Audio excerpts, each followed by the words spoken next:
Boxing Ego here. If you like this video, make sure you hit the like button and also subscribe to the channel and hit the bell icon on the top of your screen to get notified when the latest new content drops. What was the fight you said you wanted for Golovkin that you had been saying? Shit, I said I wanted him to fight Peter Quillin. Back when nobody even knew Peter Quillin and Golovkin was sparring, I'd be on the internet watching, and I knew that. They took the video down. Yeah, and they took the sparring down?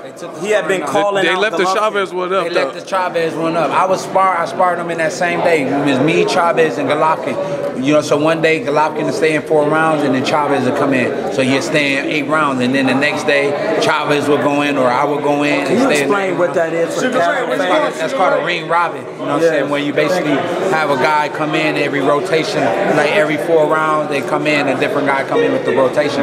But you know what I'm saying? And I sparred Kovalev as well, you know what I'm saying? So how was that? I mean, I think altogether he was a bigger guy than me at that time. You know yeah. But he helped me, you know, get ready for Jesse Brinkley when I went out there and got him out of there real quick. We was out in Big Bear, and he was training with Abel Sanchez at the time, and I was like, man, I didn't know really much about him. You know what I'm saying? I was like, man, he got some pop in his punches. And I said, man, that dude really got some ability. But you know. That's what I can say about him. So I think at that time, I was like, since I sparred Golovkin and I sparred Kovalev, I can remember Kovalev's power more than I can remember Golovkin. Oh, really? Yeah, yes. Now, out of people you sparred, you're a guy with power. Whose power, just out of all the people you sparred, just you remember that power? I mean, I remember single Kovalov, shot. Okay. Single shot, and then this other guy randomly I was sparring in wild cards from Russia. I didn't even know him. He was like, man, I said, that motherfucker punch harder than this bitch. Yeah, be like that. Yeah, so like a guy I never seen him ever again after that. You know what I'm saying? But he just disappeared. Yeah, he just disappeared off the scene. You know what I'm saying? But I remember his power though. He left me with that. Now, what did you make of the Ward-Kovalev, the whole press conference, the back and forth? I like the build-up shit, man. The build-up is good, but you know, when you see like a guy like Ward, you know, I'm not trying to be biased. You know, he's a friend of mine, but you know, you got a black guy at that who's different from all the other rest of the black fighters in this country, making their money and being respectful and being real professional. I think we got to support a guy like that, especially a gold medalist for our country. You know what I'm saying? And you know, they don't give him none of the credit. They willing to allow a guy that's coming out from another country, coming to our country, and you know, making money in our turf, and you know, we don't support our home team. You know what I mean? Everybody in this country, when they want to see him get knocked out, I think all around, you know, Kovalev would have got more respect if he would have knocked out Ward than Ward would have got just for beating him. You know what I'm saying? So definitely, you know, it just lets you know the demographics and how we get supported as the fighters. But for me, you know, I can't really see a guy just get personal. It's like a personal shit going up there. Ward going out there, it's professional. I'm going here. They did the shit behind the closed doors. Now it's time to make the fight happen. And you know, Kovalev is not like so friendly. You don't like him. Like, how can you not like somebody that's about to give you a paycheck? You know, you tell me. I don't understand that. Now, did you get a chance to catch the Gennady Golovkin versus Daniel Jacobs fight? Yes. Who'd you see winning the fight? What were your takeaways? I think, you know, look how I look at it. You seen the fight undercard when Chocolatito lost, right? He was one of the pound for pound best out there, right? And you know what I mean? I think he did enough to win. You know what I'm saying? And they gave him the, and he got dropped too. You know what I mean? Yeah. He did enough to win, but in the same case, I guess it was like looking like that for Danny as well. You know what I'm saying? You know, Gennady Golovkin looked more like the challenger more than Danny did. You know what I'm saying? And I think from the story and just how close the fight was only by 1 point of a difference to me, in my opinion, by the knockdown. But when a guy can get up and you know, come back and do well against a guy that's supposed to be regarded as one of the best in the sport, one of the boogeymans of the sport, you know what I'm saying? He ready, to me, in my opinion, just basically got exposed that, you know, somebody with a good game plan, good feet, good boxing abilities, amateur background, you know what I'm saying? Amateur pedigree, of course, you know what I'm saying? So, you know, I would have gave a fight to Danny, but you know, not to be biased, and I'm not saying that because he beat me. I'm just saying that because I'm a boxing fan as well. So, you know. Definitely. Now, switching gears to your career, I heard when you came to Virgil Hunters, you were a little bit bigger, but now you already in shape. I see you at the 6. See, yeah. Now, lucky I ain't no 60 pounds. Now, what did it take to get your weight down, the mindset? You know what I mean, just to come in, and how did you feel come in versus now? A lot of people rob me of this shit, man. You know what I'm saying? I go to the gym, hey, let me help you with this, hey, and I'm a person I can't say no, so it's like it's like hard. You see Ward going to the gym by herself. That shit, I needed to see something like that for me to be knowing that this is my job.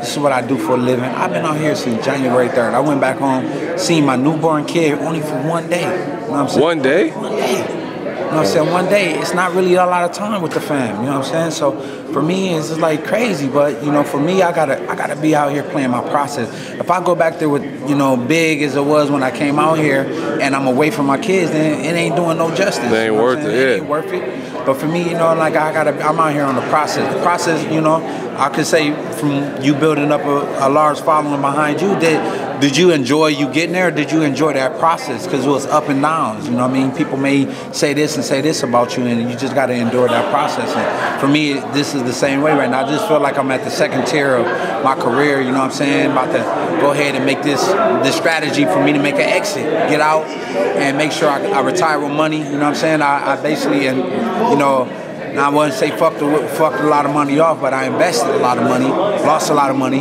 and I own shit in cash. So for me, that's the best thing that I could say about, you know, being a boxer. I don't want to ever, you know, lead our youth into the wrong direction, especially guys that's coming up under me. You know what I mean? You think about making money and how fast it goes. Money burns so easy, man, but it's hard to make it. Definitely. Now, we talked last time at Virgil's, and you had another similar message with the money. Why is that so important for these up-and-comers? Your message to the new fighters about just kind of promoters of snake fighters, taking money, people not investing, living the fast life. Why is it so important to stack and just do what's right? Well, first of all, we're the only kind of sport that basically, besides like MMA and all that shit, you know what I'm saying? Like you're dealing with guys who don't have like a college education or a high school education. Usually these guys are dropouts, struggling and trying to make a payday. And then once you get it, you know the easiest thing to do. Have you ever heard somebody ever say, yo man, I buy so many Jordans because I couldn't afford them growing up? Now you got 2 feet, but you got all these Jordans. How many Jordans can you actually wear? You know what I'm saying? So it's just really the mindset and your perception of having money. Having money is keeping money, you know what I'm saying? Making money, turning it over, and all those type of things, that learning how to save. They teach you how to make the money, but they don't teach you how to save it and how to do it properly. So for me, it's like, you know, I want to make sure in my sport, when it comes to like young, especially minorities in the sport, that they come up with this whole perception that they can save their money, they can live a simple life, and they can have money outside of their career. Because the worst thing to do is like make all that fucking money, and then next thing you know, you retire, you ain't got shit. That's whack. You mean you gave your whole life to something and then retire with nothing in the bank? That's sad. And then you always been told, like, man, worry about your fight. They never say, man, you know, save your money, or, you know, you can invest and, you know, do this, go back to school, go to college, because, you know, these guys don't have no careers after boxing, man. That's real talk. 101 from Peter Quillin. Now, I seen you were in the sand. You were like in some beach dunes, crawling through the sand, leaping. I see someone was holding your legs. You had the weights and you were punching. You seem very focused. You have any word on when you're going to come back? Man, listen, man, the fight day keep changing. You know what I'm saying? I'm with Birds. Birds is trying to take his time and be patient with me. You know what I'm saying? One-on-one time with me. I got a lot of time with him. He really believes in the ability and what I'm able to do when I come back. But we looking maybe in May, if not beginning of June. We heard a couple of dates, but I'm ready whenever. They said, Pete, yo, we want you to fight in your mom's bathroom with 3 people watching. I'm like, how much, Al? Okay, I'm coming. You know what I'm saying? So you're definitely ready. I'm ready, man. Do you feel like you're in a good place mentally? Because you sound it. You sound like you're just in a good place mentally. Even being away from the family, you're doing it for the main purpose. Well, you know, I had a lot of motherfuckers around me before, man. They're just like sucking my motherfucking energy. I'm sorry to keep swearing, but I'm just like, be real. I'm being real off my heart. You know what I'm saying? It's just like too much. People stealing all that joy and all that energy from me, man. Did you notice people, like entourage or people around you, change when you lost to Jacobs? My family. Family? Brother.